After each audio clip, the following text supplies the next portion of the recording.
प्रवीण गायकवाड यांच्या हल्ल्यासंदर्भात चंद्रशेखर बावनकुळे यांची देखील प्रतिक्रिया आली आहे। ते म्हणतात प्रवीण गायकवाडांवरचा हा हल्ला निषेधार्ह आहे।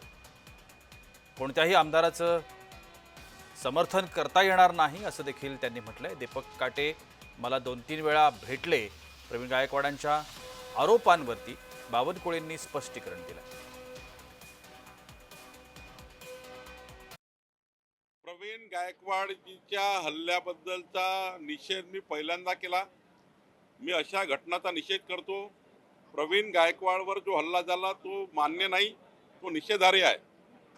आणि राहिला प्रश्न दीपक काटेचा, दीपक काटेच्या पक्षप्रवेशाला जेव्हा मी गेलो होतो 2.5 वर्षापूर्वी, त्यावेळी दीपक काटेबद्दल मी बोललो का हा चांगलं काम करेल, या ठिकाणी त्यांच्या पाठीशी आम्ही सर्व लोक आहोत।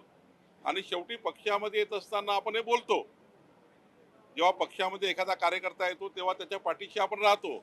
पण अशा कार्यकर्त्यांनी, दीपक काटेंनी प्रवीण गायकवाड सारख्या कार्यकर्त्यावर त्या ठिकाणी हल्ला करणे विचाराची लढाई राहू शकतं, विचाराची लढाई राहू शकतं।